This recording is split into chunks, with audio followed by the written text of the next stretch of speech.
こんにちは、大輔です。こんな状態で年末を迎えるとは思いもしなかった入国制限に悩まれている皆さんに向けた、そんな動画になります。ビジネス、留学生、そして観光客という流れで渡航制限の緩和が進むと言われていた2020年ですけども、年末には第3波到来での雲行きが怪しい日本、そしてワクチンの浸透を待つフェーズに入りつつある世界各国、これらはね、どこへ向かっていくのでしょうか。本動画は渡航緩和に関する最新動向を知りたい方向けに毎月2回発信しているものなんですね。主要な30カ国以上、世界の渡航ハードルを短時間で理解できる入国制限緩和シリーズの第13回目のラインナップはこちらです。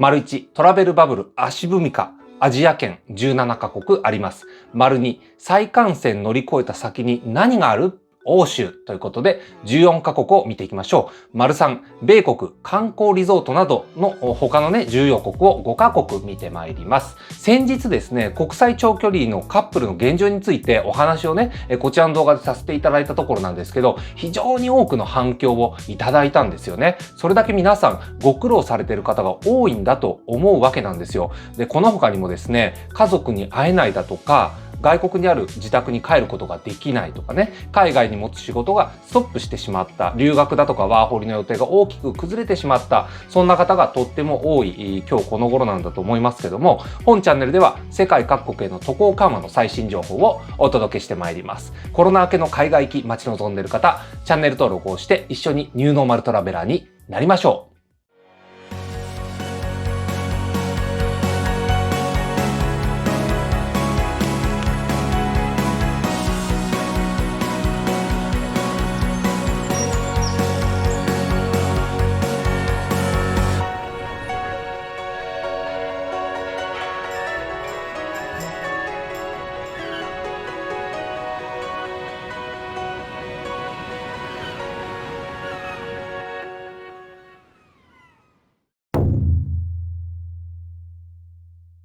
1、トラベルバブル足踏みかアジア圏ですけども、今現在ですね、日本政府が感染症危険レベルを2に下げている地域っていうのは全てアジア圏なんですよね。日本との往来再開に関してはビジネス、留学生、そして最後には観光客っていう流れで、渡航緩和をね、している最中ですけども、これらの国々から順番に行われていくような流れになるかと思います。タイ、ベトナム、カンボジア、ラオス、台湾、ブルネイ、シンガポール、韓国、オーストラリア、中国、香港、ニュージーランド、モンゴル。ということで、これらがね、今レベル2の国になりますけど、中でも動きがあったのが中国なんですよね。駐在員などの長期出張者を想定するレジデンストラックと短期出張者を想定するビジネストラック。これらの運用が11月30日からスタートということで、今後の動向にもね、期待をしたいところなんですよ。ちなみに、中国ではですね、これらのスキームで入国をするときには、IgM 抗体の検査証明ということでね、プラスで証明が必要になるということですね。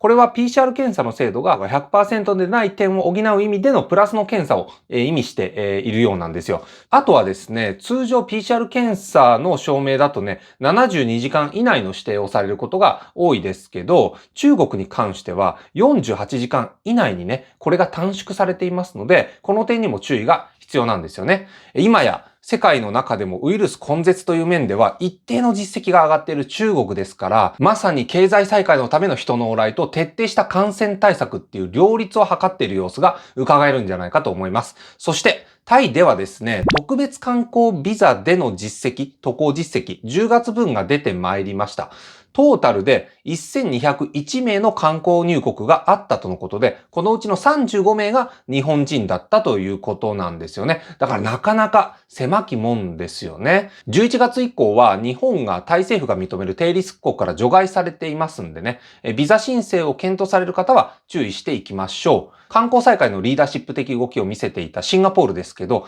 残念ながらですね、ひとまず日本とマレーシアからの渡航措置が強化されたりですとか、あとは香港での観光を含む隔離なしの往来再開っていうのが来年に持ち越しとなっているんですよね。アジア圏っていうのは特に寒い季節に入った北半球が多い国でもありますからね、冬の感染拡大の様子を慎重に伺うという姿勢になっていると見ていいんじゃないでしょうか。そして韓国なんですけど、観光再開が検討されるようなニュースをね、目にするんですけど、数値としてはね、11月に感染再拡大している国の一つでもありますから、12月上旬現時点としては、このね、入国ルールに関しては平行線といったところなんじゃないかと思います。日韓の往来再開を望まれている方っていうのはね、本チャンネルの視聴者さんの中で特に多いと思うので、今後の動向というのも特にね、注意をして見ていきたいと思います。それではアジア圏の中で日本政府の感染症危険情報がレベル3となっている国の動向を見ていきましょう。マレーシアとミャンマーが10月、11月の感染再拡大を受けまして、レベルが2から3に上がっているんですよね。この2つの国っていうのは日本政府が人の往来再開をね、優先的に進めていこうと表明している国でもあるので、今後の動向を引き続き見ていきたい、そんな感じなんですよ。そして僕の大切な人がいるフィリピンなんですけど、マニラ首都圏が年末までロックダウン継続決定ということになっているんですよ。一応ね、渡航制限についてはビジネス往来がね、始まったりだとか、家族などの人道的配慮っていうのは進んできてはいるので、この後もね、根気強く待っていきたいなと思います。そして次、インドネシアについてお話をしていきましょう。年内には入国制限をね、継続するということで、長らく動きが見えなかったわけなんですけど、一部ですね、入国する術がありそうという情報をキャッチしていますので、こちらはですね、後日動画化にチャレンジしてみようかなと思っています。関係される方はお楽しみにお待ちください。ということで、次に参りましょう。丸2。再感染乗り越えた先に何がある？欧州ということですけど、国が多いんで、人口1000万人以上の主要国にフォーカスをして皆さんに報告をしていきます。欧州では渡航制限がね、解除されている国が多いっていうのが特徴なんですよ。これらの国です。イギリス、フランス、スペイン、ルーマニア、オランダ、チェコ、ギリシャ、スウェーデン、ポーランド、ポルトガル、ウクライナ、ベルギー、ということで、ほとんどの国でですね、隔離措置などを含めて条件なしに入国ができるようになっていると見ていいんじゃないかと思います。唯一、イタリアについてはですね、入国後の14日間隔離への制約が義務付けられているということでして、あとですね、ドイツについても渡航が認められてないという形なんでね、要注意というとこですよね。このドイツだけね、渡航再開が今年なかなか進まなかったっていうのが気になるところなんですけど、シンガポール政府が欧州の国の中で唯一ビジネス往来からね、再開させ始めたっていうのがドイツだったわけですから、もしかしたらね、日本のレジデンストラック、ビジネストラックの、欧州での最初のつながり先といったら、もしかしたらドイツから進んでいくということがあり得るんじゃないかと思うわけなので、このあたりはね、特に注意してウォッチをしていきたいと思います。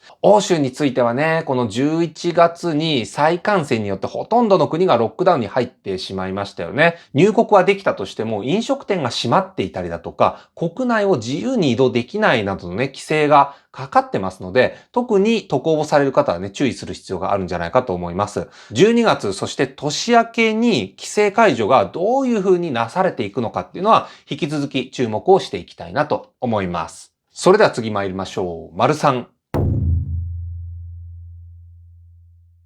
米国、観光リゾートなど重要国5カ国を見てまいります。まずですね、アメリカなんですけど、日本からの入国は従来通り可能となっています。パスポートとエスタで通常通りに入れるということですね。ネットでググってみると、ラスベガス、シアトル、ロサンゼルス、サンフランシスコあたりにね、渡航した際に、14日間隔離についての厳密なチェックそのものはあまりなかったよという情報をね、見ることもできるんですが、ただしですね、皆さん、アメリカでは特に陽性者が多いので、感染対策は特にケアをしていった方がいいんじゃないかと思われます。米国疾病予防管理センターの CDC からもね、アメリカ全土に対して隔離の呼びかけが行われているんですよね。そんな中でも14日間隔離そのものが義務になっていて、もし違反してしまった場合に罰金だとか禁錮があり得る地域というものがありまして、それがね、アラスカ州、グアム、ニューヨーク州あたりなんですよね。あとはハワイ州とかね、北マリアナ諸島についても、こういった規制がね、厳しいかと思うんですが、一応この2つについては渡航前の陰性証明などのルールの同意で隔離免除ということになるようです。そうでない場合というのは罰則規定が適用される可能性があるので、注意をされてください。地域によってのローカルルールがある点についてもお話をしていきたいんですけど、こちらは視聴者のヨシウッドさんに提供をいただいた情報になります。こんな感じですね。ロサンゼルス市長は11月25日より、米国外やカリフォルニア州外からロサンゼルス市に到着した際に、オンラインフォームの提出を義務付けることを発表したとあります。これね、提出しなかった場合なんですけど、最高$500の罰金ということなんでね、こういったルールが、やっぱね、細やかにそれぞれの地域であると思うんですよ。このあたりは皆さんね、個別に注意をされた方がいいかなと思いました。吉ウッドさん、ローカルな貴重な情報、ありがとうございました。さて、他に動きのある国ということで、最後は観光再開に積極的な動きを見せているモルディブにですね、プラス材料がありましたので、皆さんに報告していきます。出発前の PCR 検査の有効時間なんですけど、72時間以内というね、記載から96時間以内に変更されたようなんですよ。若干のね、余裕を持って準備をすることができそうですよね。モルディブに関しては、7月に渡航緩和がね、観光再開が行われてから目立つような悪いニュースっていうのは入っていませんので、このままうまく進んでいってほしいなと思いますね。他にもドバイ、エジプト、南アフリカなどが入国ルール上、日本からの渡航が可能な国となっています。いずれも事前の陰性証明が前提とはなってるんですが、入国後の隔離措置はなしということですので、ある意味のニューノーマルなルールっていうのは形成していっているように見えるのが興味深いところかと思います。ということで、入国制限緩和の最新状況、12月上旬版ということでお話をしましたけども、最後にまとめをしてまいりましょう。アジア圏はですね、感染再拡大の懸念もありまして、トラベルバブルは一旦足踏みの状態なんですよね。でも、年明けには動き出す可能性ありますし、そのための入国手続きでしたり、エアラインの業務改善などのね、準備としての動向、年内に見られるかもしれませんので、このあたりの動きが見えましたら、随時皆さんに報告をしていきたいと思います。そして、欧州ですけども、11月に一足先にロックダウンに入っていた国々がですね、そちらの結果を得て、これから12月中旬に向けてどういった国策を取っていくのか、特に自由な渡航がルール上可能になっているエリアだからこそ注目をしていきたいといった状況だと思います。そして最後、米国観光リゾートなどの重要国ですけど、ハワイですとかモルディブっていうのはね、グリーンゾーン国として有望筋ですので、そういう意味ではね、僕にも大きく関係するということで、今後の動きは特に注目をしていきたいというところなんですよね。ビジネス渡航についても、アメリカについては需要が高いかと思いますのでね、皆さんにとっても。早いところ、ワクチン接種のね、進捗、期待したいなと思うわけです。本日は以上です。年末に差し掛かる中ですね、北半球は寒い季節真っ只中ということで、パンデミックにある世界としてはね、あまり良いニュースが出てきづらいかと思いますけども、それでも事態は必ず好転すると信じてですね、本チャンネルが渡航制限に悩まれる、そんな皆さんの手助けになるように頑張っていきたいと思います。それではまた次回の動画でお会いしましょう。大輔でした。It's done. I had a lot of mistakes. Yeah, thank you for support me. I did do my best today as well. Yeah.